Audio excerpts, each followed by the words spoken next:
I was reading appraisals, and I did almost finish. I had like a page and a half left. I am in the PDF version of the new reference guide to regulatory compliance, PDF page 263 and paper page 244 potentially. Left off at actually there's a page just prior to that. I left off at the appraisal evaluation review.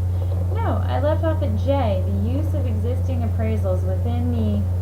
This section is actually after enforcement, and it just discusses the standards for real estate appraisals.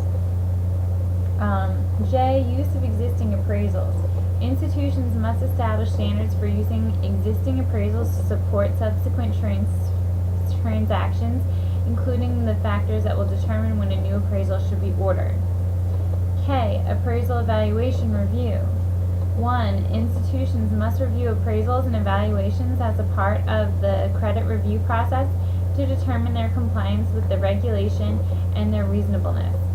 2. If an appraisal is not in compliance, the institution must obtain one that is compliant. 3. Institutions must have policies and procedures for reviewing appraisals and evaluations. 4. Institutions must establish criteria for approving appraisal reviewers, including independence and education standards. 5. Reviews should be risk-based and commensurate with the type of appraisal involved, including commercial real estate, 1 to 4 family residential real estate, and appraisals approved or provided to other institutions. 6. Policies and procedures must be established for resolving deficiencies noted in reviews. And 7. All reviews must be appropriately documented. I wish I knew what types of banks and transactions this was required for. Because I'm not so sure if that appraisal review and documentation affects every institution. However, being stated here as a real estate appraisal related standard, it very well could be. Third-party servicers. Letter L. 1. Institutions that use third parties for any part of the appraisal process must determine the risks involved and manage the relationship on the basis of such risk. 2. Third-party services must be in compliance with all appraisal regulations and guidance and must be monitored by the institution. 3. Due diligence must be performed on the third party prior to engaging them. M. Compliance management process. Institutions must implement a compliance management program to manage compliance with the appraisal regulations. Policies should cover when new valuations must be ordered both on existing credits and when loans are renewed or modified. Letter N. Referrals to state agencies. Institutions should refer stated certified or licensed appraisers to the appropriate state agency when suspects fraud or unethical behavior. SARs should be filed when necessary. Roman numeral 6, interagency issuance on appraisal independence of October 28th of 2003. Letter A, selecting appraisers. 1. Selection criteria must require that persons who conduct appraisals or evaluations be independent of the loan production process. 2. Appraisers must not have direct or indirect interest, financial or otherwise, in the property or the transaction. 3. Appraisers must be qualified to perform the assignment by qualifications, education, and experience. 4. Appraiser selection occurs when the individual agrees with the bank, either orally or in writing, to appraise or evaluate a property. 5. No work on an appraisal or evaluation should begin until the bank finalizes the selection process. 6. Institutions may use appraisals prepared for other institutions but should not use appraisers recommended or selected by the borrower. 7. Borrowers should not select appraisers from the institution's list of approved appraisers. So the borrower should not do that.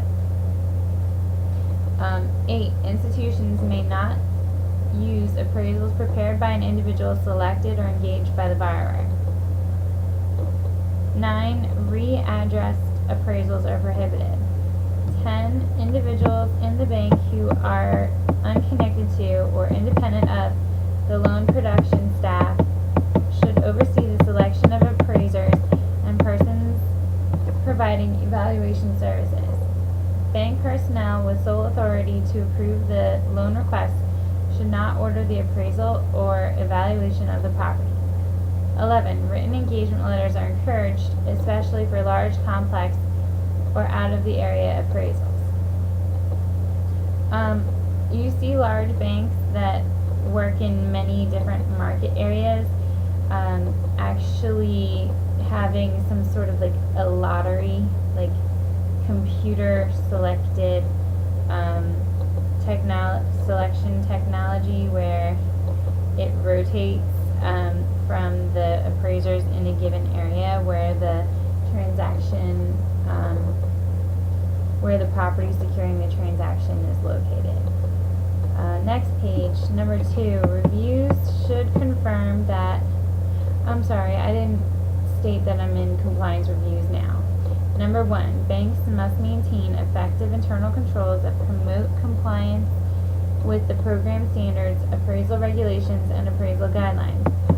2, reviews should confirm that appraisals and evaluations are reviewed by trained individuals who are not involved in the loan production process. 3, the standards and depth of appraisal reviews should reflect the risk of the transaction and the process through which the appraisal is obtained. Reviews should be more in-depth for large, complex, or out-of-the-area commercial real estate credits and appraisals that are ordered by an agent of the bank, such as a loan broker. 4, small institutions. Because staff in smaller institutions often perform multiple functions, small institutions may have more difficulty segregating tasks to maintain absolute lines of independence. In the case of small institutions, effective internal control must be implemented to ensure that no individual can act alone in making a credit decision on a loan for which he or she ordered or received the appraisal or evaluation. 5, lending officials should abstain from voting on or approving any loan for which they performed the appraisal or evaluation. Letter C, supervision. Agencies will review an institution's standard of independence and take into consideration the institution's size and the nature and complexity of its real estate activities. 2, policies and procedures will be reviewed to determine whether they are comprehensive and whether they are uniformly applied. And 3, if a institution suspects that a licensed or certified appraiser has violated any applicable law or U.S. PAP, it should report the appraiser to the appropriate state